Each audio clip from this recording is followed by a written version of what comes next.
श्री गणेशाय नमः. दशक नवविधा भक्ती.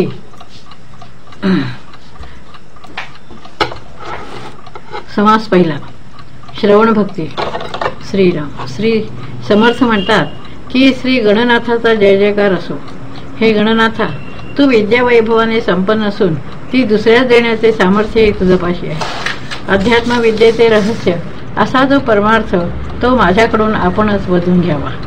वेदजननी जी शारदा, तिला मी वंदन करतो. तिच्या कृपेने सर्व कार्य सिद्धीला जातात. तिच्या कृपेनेच स्फूर्तिरूपाने माझे मन चिंतनात प्रबळ करे.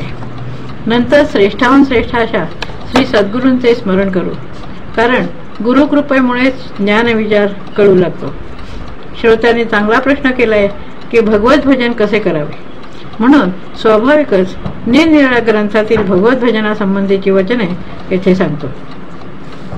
तरी श्रोत्याने सावध होऊन नवविधा भक्ती संबंधी सत्शास्त्रात जे वर्णन आले आहे ते ऐकावे व त्या योगे पावन व्हावे. श्रवण, कीर्तन, श्री विष्णूचे स्मरण, पादसेवन, अर्चन, वंदन, दास्य, सख्य आणि आत्मनिवेदन असे भक्तीचे 9 प्रकार आहेत. याप्रमाणे शास्त्रात जे 9 प्रकारचे भजन सांगितले आहे त्याचेच सविस्तर वर्णन पुढे केले आहे. तरी श्रोत्याने आता नीट लक्ष द्यावे. 9 प्रकारापैकी पहिले भजन कसे असते ते ऐकावे.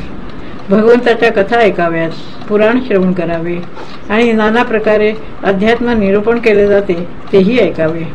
कर्ममार्ग, उपासना मार्ग, ज्ञानमार्ग, सिद्धांत मार्ग, योग मार्ग, वैराग्य मार्ग इत्यादी सर्वांचे श्रवण करीत जावे. नाना व्रतांचे महत्त्व, नाना तीर्थांचे महत्त्व, नाना दानांचे महात्म्य ऐकत जावे. नाना महात्म्ये, नाना स्थाने, नाना मंत्र, नाना साधने, नाना प्रकारचे तप, नाना पुरस्चरणे या संबंधीचे वर्णन ऐकत जावे. दुग्धाहारी, निराहारी, फळाहारी, पानाहारी, तृणाहारी असे नाना प्रकारचे आहार घेणारे लोक कसे असतात तेही ऐकावे. कुणी उन्हात राहणारे, कुणी पाण्यात राहणारे, कुणी थंडीत राहणारे, कुणी अरण्यात राहणारे, तर कुणी जमिनीत खड्डा खणून त्यात राहणारे, तर कुणी आकाशात राहणारे कसे असतात तेही ऐकावे. जप करणारे, तप करणारे, अत्यंत तापट असणारे योगी, नाना प्रकारचे निग्रह करणारे हठयोगी, शक्ती उपासक व कापालिक कसे असतात तेही सर्व ऐकावे. योगशास्त्रात वर्णिलेले नाना मुद्रा, नाना आसने, नाना प्रकाशाची रूपे, ज्यावर मन सुलभतेने स्थिर करता येते अशी लक्ष्यस्थाने, तसेच पिंडज्ञाने, तत्वज्ञाने कशी आहे तेही ऐकावे. नाना प्राण्यांच्या शरीराची रचना, पृथ्वीवरील निरनिराळ्या प्रदेशांची रचना, नाना सृष्टीची रचना कशी झाली आहे तेही ऐकावे. चंद्र, सूर्य, तारांचे समूह, विविध ग्रहांचे समुदाय, मेघांचे समुदाय, 21 स्वर्ग आणि सप्तपाता यांचे विवरणही ऐकावे. ब्रह्मा, विष्णू, महेश यांची स्थाने, तसेच इंद्र, देव, ऋषी यांची स्थाने, वायू, वरुण, कुबेर यांची स्थाने कशी आहेत तेही ऐकावे. 9 खंडे, 14 भुवने, अष्टदिक्पालांची स्थाने, तसेच नाना वने, उपवने, गहन अरण्ये यांची माहिती ऐकावी. शिवगण, देवगण, गंधर्व, विद्याधर, यक्ष, किन्नर, नारद, तुंबर इत्यादींची माहिती, तसेच अष्टनायिका आणि संगीतशास्त्र यांची माहिती ऐकावी. रागज्ञान, तालज्ञान, नृत्यज्ञान, वाद्यज्ञान, मुहूर्तज्ञान, प्रसंगज्ञान कसे असते तेही ऐकावे. 14 विद्या, 64 कळा, हातावरील रेषांची लक्षणे, इतर कळा, माणसाच्या अंगी असणारी 32 लक्षणे वगैरे नाना कलांची माहिती असावी. मंत्र, विविध तोडगे, सर्वसिद्धी, नाना औषधी, मणी, नाना वल्ली, विविध धातू, विविध रसायने तयार करण्याच्या क्रिया, नाडी परीक्षा इत्यादी गोष्टी ऐकाव्या. कुठल्या दोषामुळे कुठला रोग होतो, कुठल्या रोगावर कुठल्या औषधाचा प्रयोग करावा, कुठल्या प्रयोगात कुठल्या योगावर आरंभ केला असता तो सिद्धी जातो हे सर्व ऐकून घ्यावे. रवरव नरक, कुंभपाक नरक इत्यादी नाना यातना ज्यात भोगावे लागतात ते सर्व नरक, तसेच यमलोक कसा आहे, स्वर्गातील सुख आणि नरकातील दुःख कसे असते तेही सर्व ऐकावे. नवविध भक्ती कोणत्या आहेत, 4 प्रकारच्या मुक्ती कोणत्या आहेत, उत्तम गती प्राप्त होण्यासाठी काय करावे हे सर्व ऐकून घ्यावे. पिंड ब्रह्मांडाची रचना, नाना तत्व विवंचना, तसेच सारासार विचार म्हणजे काय हेही ऐकावे. सायुज्यता मुक्ती कशी मिळते, मोक्षाची प्राप्ती कशी होते हे जाणून घेण्यासाठी नाना मतांचा शोध घ्यावा. वेदशास्त्रे, पुराणे, महावाक्यावरील विवरणे, तसेच 4 देहांचे निरसन कसे करावे ते सर्व ऐकावे. अशा रीतीने हे सर्व ऐकावे आणि विचार करून त्यातील सार शोधून काढावे व ते ग्रहण करावे. असार असेल ते जाणून घेऊन त्याचा त्याग करावा. याला श्रवण भक्ती असे नाव आहे. भगवंताच्या सगुण चरित्राचे वर्णन ऐकावे, तसेच त्याचे निर्गुण स्वरूपही तत्व मीमांसेने जाणून घ्यावे ही श्रवण भक्तीची लक्षणे. भगवंताची सगुण चरित्रे आणि निर्गुणाची तत्वे, यंत्रे ही दोन्ही परमपवित्र असल्याने ती ऐकावी. सगुण भक्तीसाठी जयंत्या, उपोषणे, नाना साधने, नाना मंत्र, यंत्र, जप, ध्याने, तसेच भगवंताची कीर्ती, त्याची स्तुती, स्तोत्रे, भजने यांचे विविध प्रकार हे सर्व काही ऐकावे. याप्रमाणे सगुणाचे श्रवण करावे आणि निर्गुणाचे अध्यात्म निरूपणाच्या योगे ज्ञान करून घ्यावे.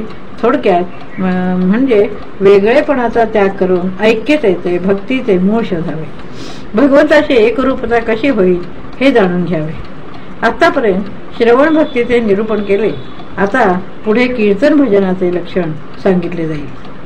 इथे श्री दासबोधे गुरुशिष्य संवादे श्रवण भक्तीना समास पहिला समाप्त.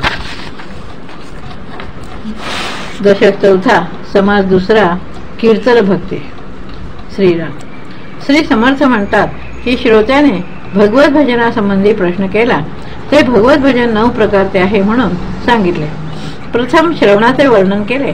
आता दुसरा प्रकार कीर्तन या त्याचे वर्णन आहे का. भगवंताच्या सगुण चरित्राचे वर्णन करावे.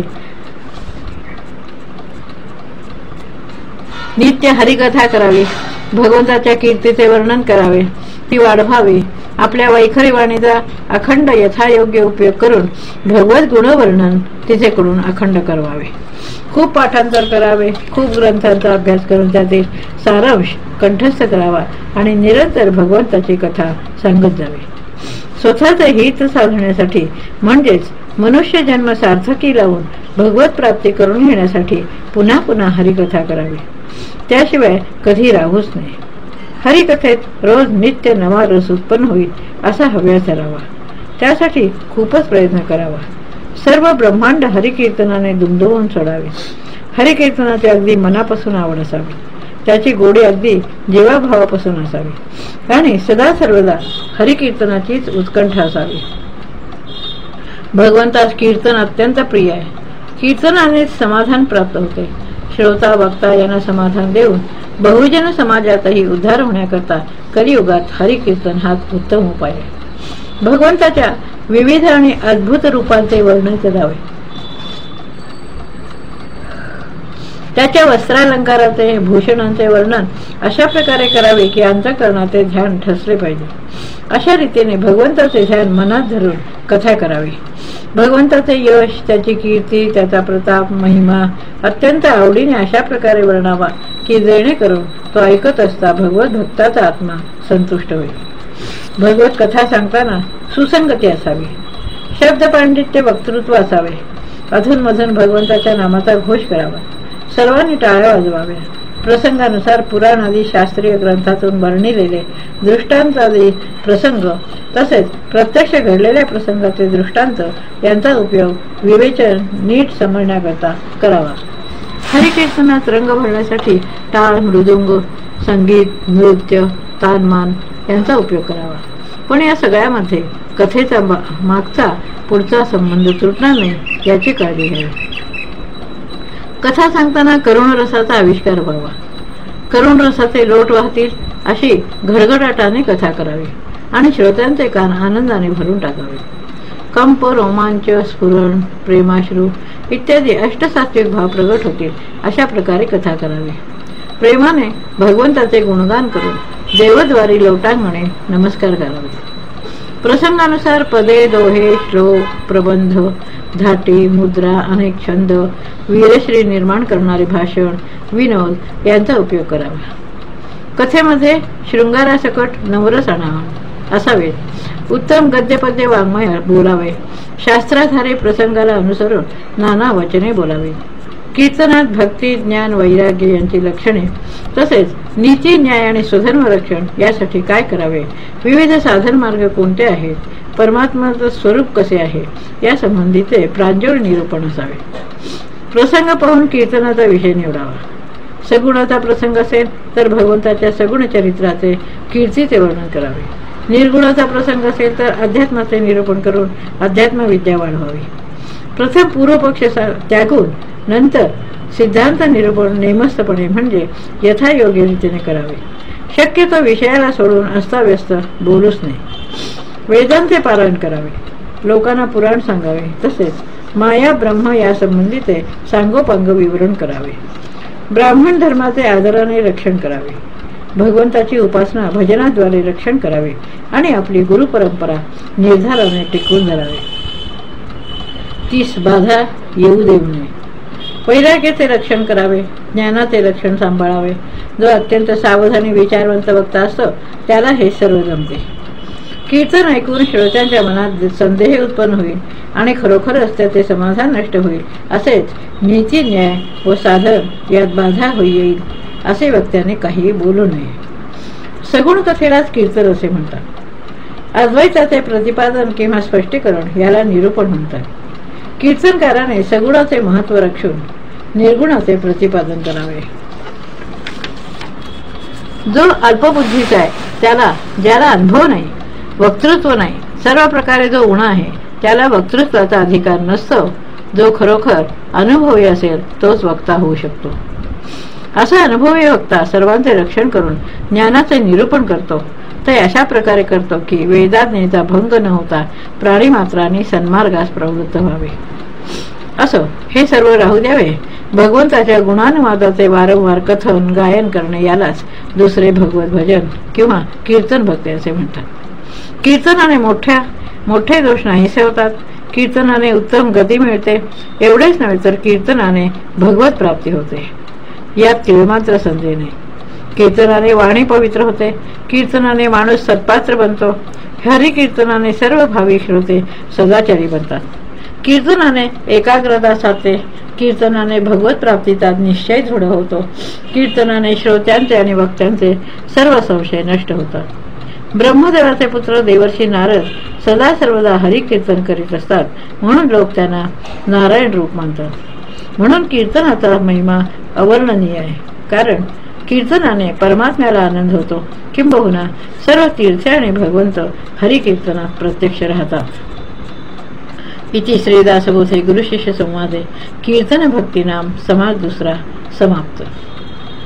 दशक चौथा समास तिसरा नामस्मरण भक्ती. श्रीराम. श्री समर्थ म्हणतात की यापूर्वी जी सकळांना पावन करते त्या कीर्तन भक्तीचे वर्णन केले. आता विष्णूचे स्मरण ही तिसरी भक्ती सांगतो, ती ऐका. भगवंताचे स्मरण करावे. त्याचे नाव अखंड जपावे. नामस्मरणाने समाधान प्राप्त होते. नित्यनेमाने प्रातःकाळी, माध्यान्हकाळी, सायंकाळी एवढेच नव्हे तर सर्व काळ नामस्मरण करीत असावे. सुखाचा प्रसंग असो वा दुःखाचा प्रसंग असो, मनात उद्वेग, चिंता असो अथवा मन आनंद रूप असो, कुठल्याही प्रसंगी नामस्मरणाशिवाय राहूच नाही. आनंदाचा प्रसंग असो किंवा संकटाचा प्रसंग असो, पर्वकाळ असो वा प्रयाण काळ असो, विश्रांतीची वेळ असो अथवा झोपेची वेळ असो, सर्व काळ नामस्मरण करावे.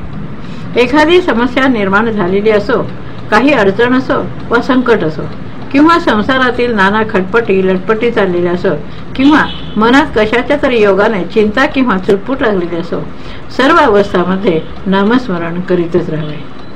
चालताना, बोलताना, उद्योगधंदा करताना, खाताना, जेवताना, सुखी असताना किंवा नाना उपभोग घेतानाही नाम कधी विसरू नये. काळगतीप्रमाणे कधी संपत्ती प्राप्त होईल तर कधी विपत्ती प्राप्त होईल, पण लौकिक स्थिती कशीही असली तरी त्यात खंड पडू देऊ नये. एखाद्या वेळी वैभव, सामर्थ्य, सत्ता आदी सर्व तसेच इतर प्रापंचिक पदार्थ यांची सुबत्ता झाली तरी त्या उत्कट भाग्यश्रीचा उपभोग घेत असतानाही नामस्मरण कधी सोडू नये. आधी वाईट परिस्थिती होती, पण नंतर परिस्थिती सुधारली, अथवा त्याचे उलट आधी चांगली परिस्थिती होते, ती जाऊन वाईट परिस्थिती आली. यापैकी कुठलाही प्रसंग असो, पण प्रसंगी मात्र नाम कधी सोडू नये. नामाच्या योगे संकटे नाश पावतात, विघ्नांचे निवारण होते. नामस्मरणाने माणूस श्रेष्ठ पदास पोहोचतो. निष्ठेने नामस्मरण केले असता भूत, पिशाच इत्यादी नाना बाधा, नाना कपटे, ब्रह्मसंबंध, तसेच नाना मंत्रप्रयोग, नाना प्रकारची करणे इत्यादींची पीडा टळते. नामाने विष बाधत नाही, चेटूक, जादूटोणा इत्यादींचा प्रभाव पडत नाही, ती नाहीशी होतात आणि अंतकाळी नामाच्या योगे उत्तम गती प्राप्त होते.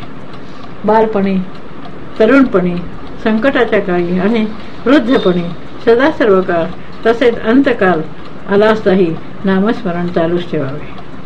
नामाचा यथार्थ महिमा शंकरच जाणतात. तो विश्वेश्वर काशीत मरणाऱ्या जीवांना रामनामाचा उपदेश देऊन मुक्ती प्राप्त करून देतो. रामनामाच्या प्रभावानेच वाराणसी हे मुक्तिक्षेत्र ठरले. उलट्या रामनामाच्या जपाने वाल्मिकीचा उद्धार झाला. एवढेच नव्हे तर भविष्यकाळी होणाऱ्या श्रीरामचरित्राचे वर्णन केले, त्याचाच शतकोटी विस्तार झाला आहे. हरिनामाच्या योगेत नाना संकटातून सुटका होऊन प्रल्हाद उद्धरून गेला आणि पापी अजामिळ नारायणाच्या नामस्मरणाने पावन झाला.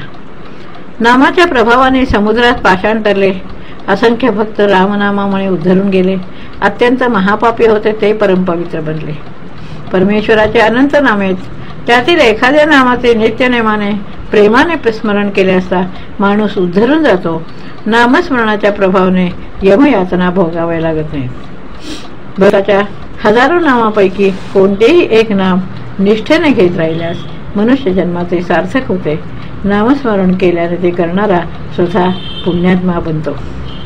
इतर काहीही साधना न करता स्वतः फक्त रामनामाचा अखंड जप जर कुणी करीत राहील तर त्यामुळे भगवान चक्रपाणी अत्यंत संतुष्ट होतात आणि त्या भक्ताचा सर्व प्रकारे सांभाळ करतात. जो मनुष्य निरंतर नामस्मरण करतो त्याचे शरीरही त्या नामाच्या प्रभावाने पुण्यमय होऊन जाते. रामनामामुळे महादोषांचे उत्तुंग पर्वतही नाश पावतात. नामाचा महिमा अगाध आहे, त्यांचे संपूर्ण वर्णन करताच येणार नाही. नामामुळे अनेक लोकांचा उद्धार झालाय. प्रत्यक्ष चंद्रमौळी शंकरांना देखील हलाहल विषाची बाधा झाली नाही. नामाचा अधिकार चारी वर्णांच्या लोकांना आहे. नामस्मरणाच्या बाबतीत लहान थोर हा भेद नाही. अगदी जड मूढ अडाणी मूर्ख माणसे ही नामामुळे सुखाने पैलतीर गाठतात. म्हणून अखंड नामस्मरण करीत राहावे व त्याचे रूप मनात आठवावे. ही तिसरी भक्ती होय. तिथे येथे यथार्थ वर्णन केले आहे असे श्री समर्थ म्हणतात. इथे श्री दासबोधे गुरुशिष्य संवादे नामस्मरण भक्तिनाम समास तिसरा समाप्त. दशक चौथा, समास चौथा, पादसेवन भक्ती. मागा झाले निरूप. श्री समर्थ म्हणतात की मागील समासात नामस्मरण भक्तीच्या लक्षणांचे निरूपण केले. आता चौथी भक्ती जी पादसेवन तिचे लक्षण आहे का. काया वाचा मनोभावाने सद्गती प्राप्तीसाठी श्री सद्गुरूंच्या चरणकमलांची सेवा करणे ही पादसेवन भक्ती जाणावी. जन्ममरणाची यातायात कायमची चुकावी म्हणून सद्गुरूचरणी अनन्य होणे यालाच पादसेवन म्हणतात. सद्गुरू कृपेशिवाय दुसरा काहीही भवतरणोपाय नाही हे जाणून घेऊन शक्य तितक्या लवकर श्री सद्गुरूंच्या चरणांची सेवा करू लागावे. श्री सद्गुरूच परमात्मा वस्तू दाखवतात. सारासार विचार म्हणजे काय वगैरे सर्व कळून येते आणि परब्रह्माच्या स्वरूपासंबंधी निश्चय अंतःकरणात ठसतो.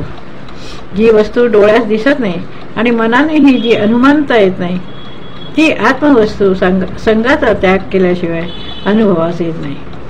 मी अनुभव घेतो अशी वृत्ती जोपर्यंत असते तोपर्यंत संगत्याग नसतो. ज्यावेळी संगत्याग घडतो तेव्हा अनुभव लक्षात येत नाही. द्वैत राहतच नाही. माझे हे बोलणे हे स्वानुभवीत जाणू शकतील. इतरांना त्यात गोंधळ असे वाटते. संगत्याग आणि आत्मनिवेदन, विदेह स्थिती आणि अलिप्तपणा, सहज स्थिती आणि उन्मनी म्हणजे मनातीतता, विज्ञान म्हणजे स्वरूपानुभव, ही सातही एक रूपच आहे. या स्थितीला आणखी नावे आहेत, पण स्वरूपानुभवाचे समाधान व्यक्त करणारी ती खुण्याची वचनेच असतात. हे सर्व काही केवळ श्री सद्गुरूंच्या चरणसेवनानेच समजू लागते. वेद, वेदांचे रहस्य, वेदांत सिद्धांचा मार्ग, त्यातील रहस्य, त्यांचे सिद्धांत यांचा अनुभव हा अवर्णनीय असला तरी तो सत्य वस्तू असल्याने प्रत्यक्षच असतो. आत्मानुभवाची अशी अनेक अंगे ती संत संघाने संत समागमात कळू लागतात. चौथ्या भक्तीचे वर्णन करण्याच्या प्रसंगाने परमार्थातील अनेक गुप्त रहस्य प्रगट होत आहेत. परमात्मा वस्तू प्रगट असूनही नसल्यासारखी वाटते व अदृश्य असूनही मनाला जाणवते. भास आणि आभासाच्या अतीत अशी ही परमात्मा वस्तू गुरुगम्य मार्गानेच जाणता येते. गुरुगम्य मार्ग हा आत्मारामाशी ऐक्य पावण्याचा मार्ग आहे. तेथे इतर तर्क इत्यादी पूर्वपक्षाप्रमाणे टिकू शकत नाही, कारण स्वस्वरूप मन बुद्धी इंद्रियाने जाणता येण्यासारखी नाही.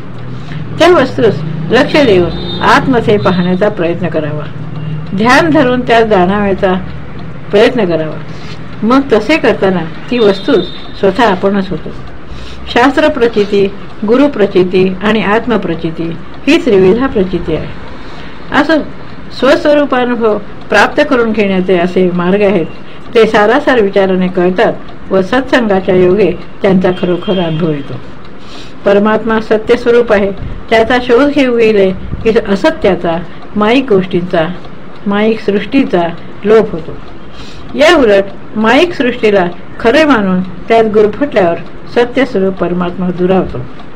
याप्रमाणे पाहणाऱ्याच्या दृष्टीवर सत्य असत्याची प्रचिती अवलंबून असते.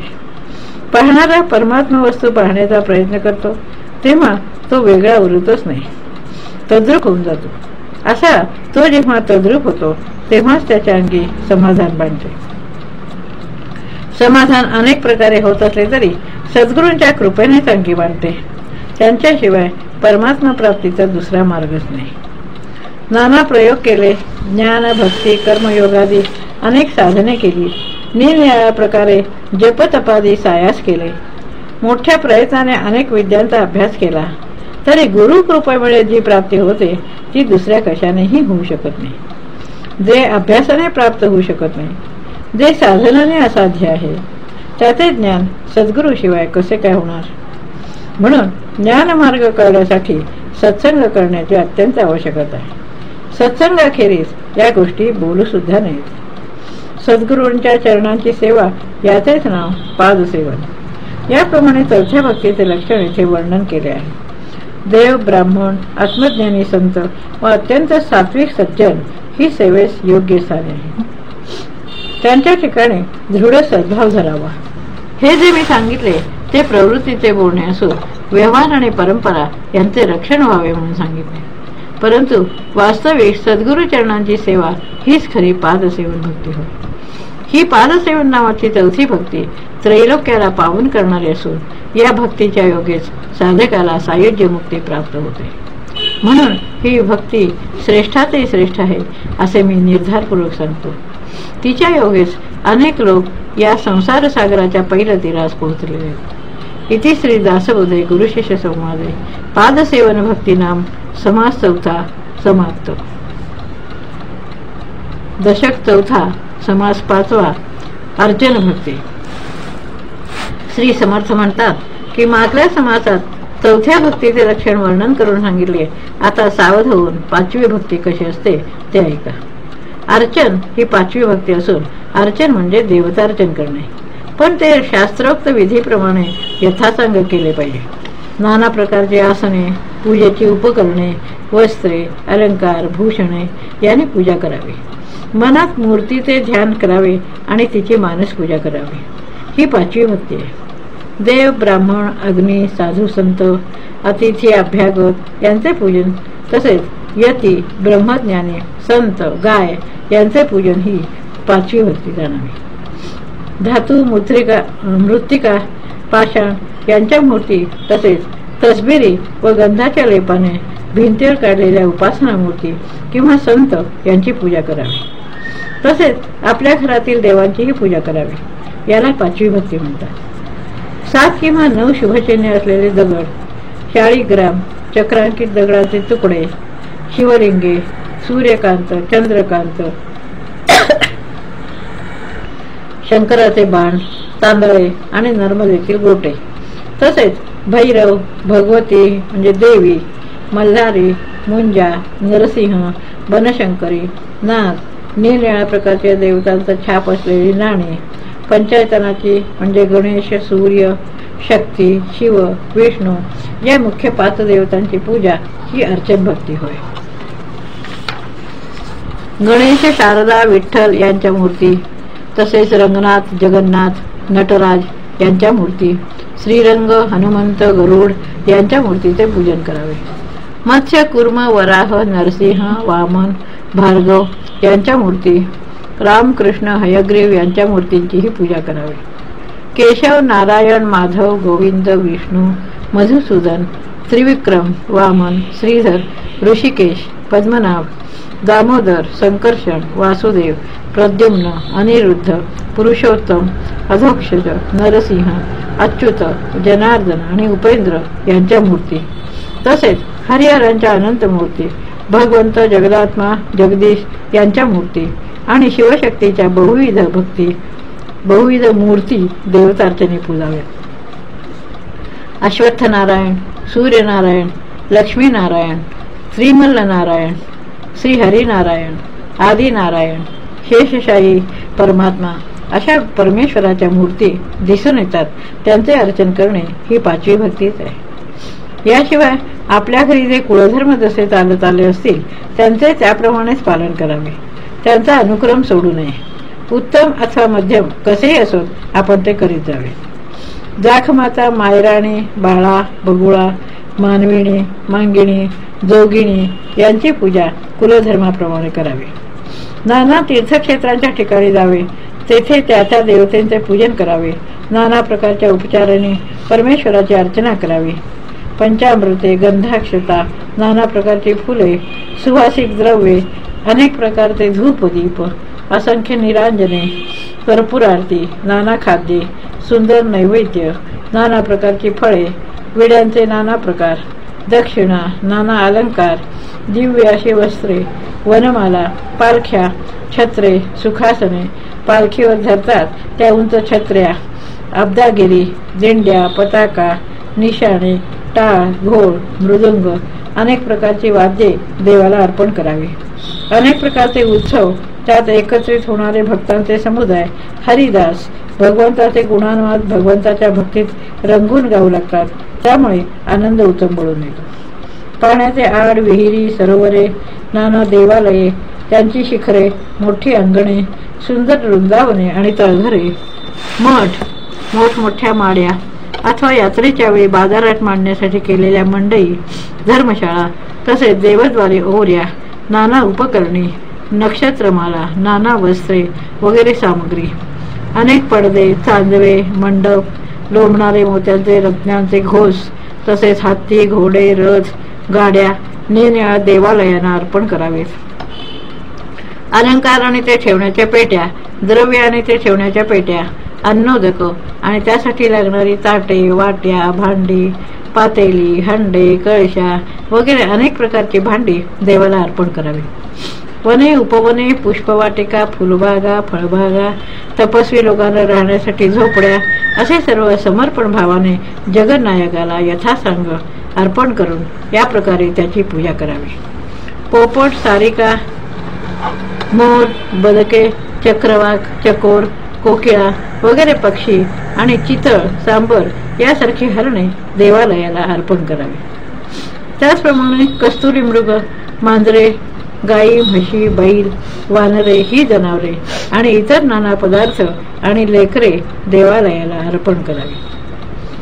काया, वाचा, मन, चित्त, वित्त म्हणजे पैसा, अडका, जीव व प्राण, थोडक्यात म्हणजे आपले सर्वस्व भगवंताच्या चरणी अर्पण करून अंतःकरणापासून त्याची पूजा करणे याचे नाव अर्चन भक्ती होय. अशाच प्रकारे श्री सद्गुरूंची पूजा करून त्यांना अनन्य भावाने शरण जाणे याचेही नाव भगवत भजन असून तीही पाचवी भक्तीच आहे.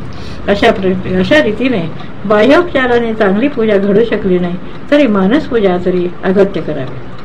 मनाने भगवंताचे पूजन करावे.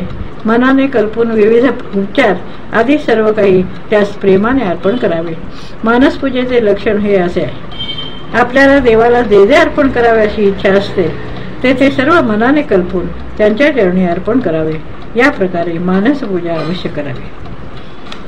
इति श्री दासबोधे गुरुशिष्य संवादे अर्चन भक्तिनाम समास 5.